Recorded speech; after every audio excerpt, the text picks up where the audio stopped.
how was that for you to find out how you can use that for people and make money with this? Yeah.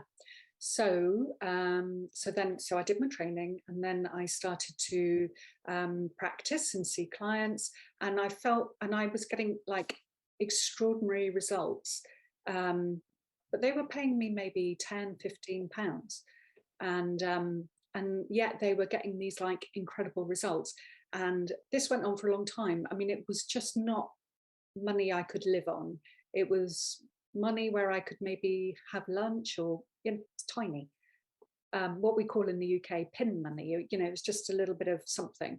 But I kept feeling this drive to do more and more and more, but I couldn't sustain that with that exchange, because I was giving so much, and the transformations were so big, and yet my bank account was tiny. And it was just like, okay, I need to actually do something about this, and I need to make this like bigger, and I need to embrace this fully. So there was this sort of like push-pull energy, especially around money, especially around spiritual gifts and money. There was a lot of that kind of stuff that I had to work through. Certainly, my own childhood was, in poverty.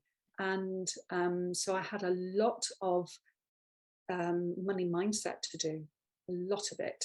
And also, the outside world, I kept coming across this kind of feeling like you can't be spiritual and earn money. It's just like, you can't do that. It's unethical or whatever. And it was just, so I was in this sort of limbo land of like, this is what I want to do. This is my sole purpose. This is like what lights me up.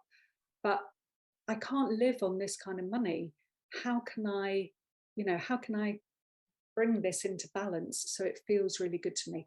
What's your new beliefs? Because I know I was there as well. Like, it's not spiritual to make money, and it's not right, but these are gifts. I can't charge for that, and what's your new belief? How we can look at this new way? Well, I think, like, ultimately money is energy. And when light leaders, my view is that when light leaders have money, and they are in abundance, there is this glorious, massive ripple effect, because number one, they are feeling good. They are feeling buoyant. They are feeling so happy in this beautiful exchange that they're getting. They are able to be the fullest and greatest expression of themselves. They are able to be generous and, just spread that kind of joy.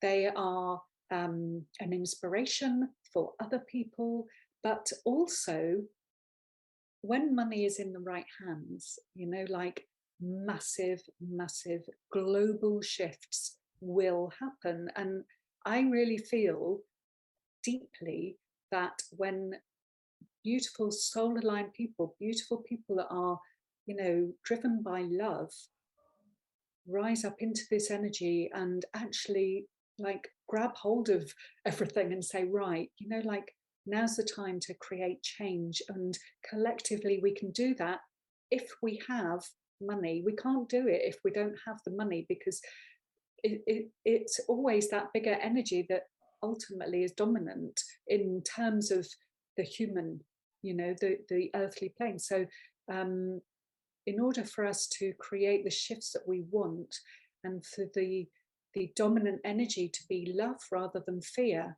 I feel that we all need to rise up, and we need to embrace abundance in every level of our lives, and that includes money. And also, like, you can't work as a healer or a light leader and live on fresh air.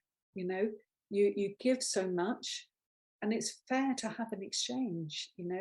And also, a really interesting thing I notice is that, when you charge something, people get bigger results. It's quite an extraordinary thing. I've started to really play around with this, and it's like, the more somebody is like invested in the process, the more they have fully decided absolutely 100%, the more they get from it. And it's like, wow, that's really interesting. So you meet somebody on a higher plane already, even before you start the work together. They are in that level of, let's do this, I'm making it happen, rather than in this kind of lack mindset, which is very grippy, and it's quite sort of like repelling energetically in lots of ways. So like when you can rise into this higher vibration, um, there is beautiful flow for everyone. Everyone benefits, basically. That is my view.